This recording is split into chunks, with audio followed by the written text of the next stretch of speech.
conversation, halting everything. The laughter, the clinking of glasses, gone in an instant. My heart clenched. Across the room, my 8-year-old daughter, Lily, froze mid-turn of her cherished music box. Her small fingers hovered above the brass key, her eyes locked on the floor. The warmth of the living room evaporated, replaced by a suffocating stillness. I'm Emma, and I never imagined hearing words like that about my child, especially not from Amanda, my brother's new wife. Lily was diagnosed with autism at 4. She may experience the world through a different lens, but her heart? It's the most radiant thing I know. What did you just say? I asked, trying to steady the tremble in my voice. Amanda, draped elegantly on the edge of our parents' ornate sofa, like she was posing for a catalog shoot, sighed and rolled her eyes. Oh, come on, Emma. Someone had to say it. She just sits there, fiddling with that music box, barely saying a word. It's a party, not a therapy session. The air turned brittle. Conversations died mid-sentence. My brother, Michael, shifted in his seat, eyes glued to the floor. The silence from him hit harder than Amanda's cruelty. We'd grown up side by side in this house. We were a team. Now he wouldn't even defend his niece. She's family, my mom offered gently, though the conviction in her voice faltered. Conflict had never been her strength, especially not since Amanda entered our lives 6 months ago, all stilettos and sarcasm. I glanced at Lily. She still held the music box close, a delicate antique our grandmother had given her before passing. It was more than a keepsake, it was her anchor. Gran had been the one person who fully embraced Lily, who never saw her as broken, just beautifully unique. We're leaving, I said, rising. It's clear we're not welcome. I reached for Lily's hand, but she didn't budge. Instead, she did something none of us expected. She opened the music box. The soft, familiar melody filled the room, Over the Rainbow, Gran's favorite. But then Lily's voice rose gently to meet the notes, singing each line with haunting clarity. Her voice, usually barely above a whisper, carried through the stunned silence, every note tender, perfect. Amanda's smugness cracked. My mom's eyes glistened. Michael looked up at last, his expression stunned, equal parts guilt and awe. When the final note faded, Lily spoke, her voice quiet but certain. Gran taught me. She said music speaks when words can't.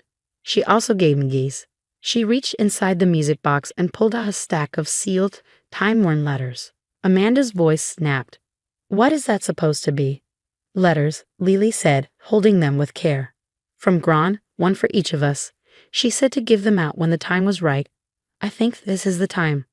One by one, Lily handed them out, first to my parents, then Michael, then me. She stopped in front of Amanda and looked up. There isn't one for you, she said plainly. Gran told me family is about who stays, not who marries in. Amanda flushed, caught between anger and disbelief.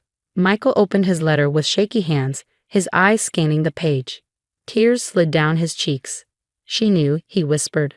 Gran knew we'd start to fall apart after she was gone. That some people would try to rewrite what family means. He looked at Amanda with fresh eyes, really looked at her, and said nothing. Across the room, my parents read their letter together, their hands clasped tight, their faces softened by sorrow and something deeper, recognition. I opened mine, the scent of Gran's perfume rising from the paper, her handwriting looping with familiar grace. My dearest Emma, by now things have changed. But family, real family, isn't about appearances or perfection. It's about love, loyalty, and seeing each other fully. Lily doesn't just see the world differently, she sees it more clearly. She sees hearts, not faces, intentions, not appearances. Trust her. I always did. There's one more thing in the music box. Something to remind everyone what really matters. Let her share it when she's ready. With all my love, Gran. I looked up just in time to see Lily reaching back into the music box. Her fingers closed around something hidden beneath the velvet lining, something she kept safe until now. Amanda stood abruptly, her voice brittle. You're letting a child manipulate you. She doesn't even function normally. But nobody responded. No one even looked at her. Every gaze was on Lily, standing tall in the middle of the room, her music box open, her courage unfolding with it. And in that still, sacred moment, we all understood. This was not the end of anything. It was the beginning. Lily pulled out a small, worn leather journal from a hidden compartment in the music box. The room remained silent as she opened it carefully, revealing pages filled with Gron's handwriting and something else. Photographs. Gron kept a diary, Lily said softly, her voice clear and steady. She wrote about everyone, about what she saw. She turned the pages gently, showing candid photos of our family through the years. Happy moments, difficult times, all captured through Gron's observant eyes. Then she stopped at a particular page. This is from 6 months ago, before Gron died. She held up a photo that made Amanda's face turn ghostly white. It showed Amanda at a cafe with another man, their hands intertwined across the table, taken just weeks before she married Michael. That's not what it looks like, Amanda stammered, but Lily wasn't finished. Gron wrote about that day, she continued, her finger tracing the words on the page. She saw you with him 3 more times. She wrote that she was worried about Michael, about what you might do to our family. Michael stood up slowly, his face a mixture of hurt and anger. Amanda? What is this? It's nothing. Amanda snapped, but her voice trembled. That old woman was crazy, following me around with a camera like some stalker. Gron wasn't crazy, Lily said firmly. She was protecting us, like she always did. She turned another page, revealing more photos, more entries. She wrote about how you made fun of me when you thought no one was listening. How you told Michael that keeping me in the family would ruin his image. My heart ached hearing this, but I couldn't take my eyes off my daughter. This little girl, who some people thought couldn't understand the world around her, had been carrying these truths, waiting for the right moment to protect our family. She also wrote about your plan, Lily continued, her voice growing stronger. About how you wanted to convince Michael to sell the family house after Gron died. She heard you on the phone with someone, talking about how much money you could make from the property. My parents gasped. The family home had been in our family for generations. The thought of selling it was unthinkable. That's enough, Amanda shouted, lunging for the diary, but Michael caught her arm, his face hard with realization. No, he said quietly, let her finish. Lily turned to the last page, where a final photo was carefully attached. It showed Amanda leaving a lawyer's office, dated just last week. Gron's friend Mrs. Peterson works there, Lily explained. She saw Amanda asking about how to transfer the house deed after marriage. The room erupted in chaos. Amanda was shouting denials, my parents were demanding explanations, but Michael just stood there, staring at the evidence of his wife's betrayal spread out before him. Why didn't you show us this sooner? He asked Lily quietly.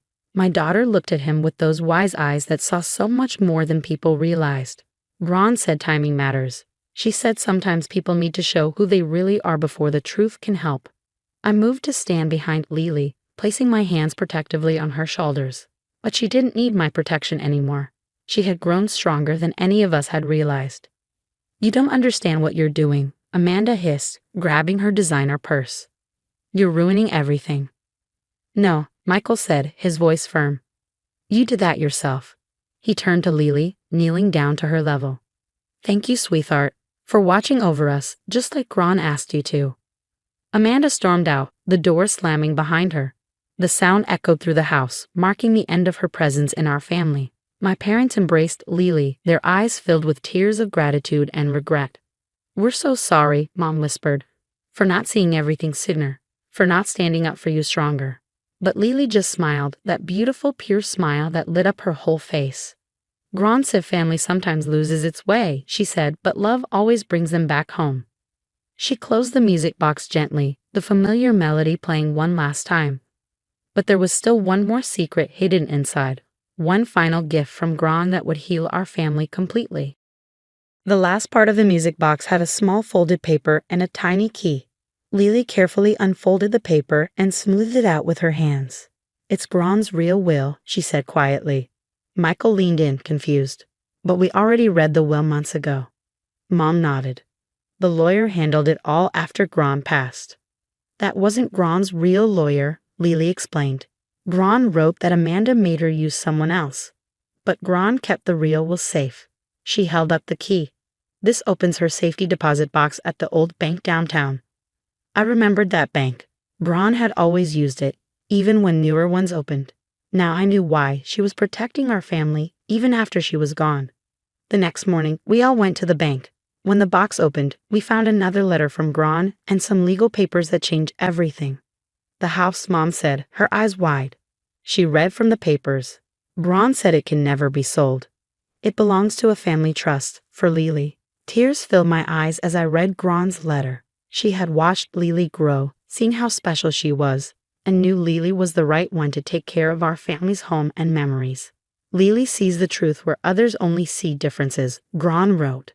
She'll protect our home and keep our family together, just like she protected this will until the right time.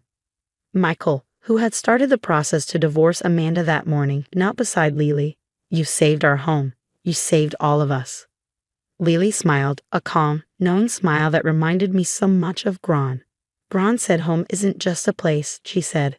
It's where family remembers who they really are. In the months that followed, our family grew close again.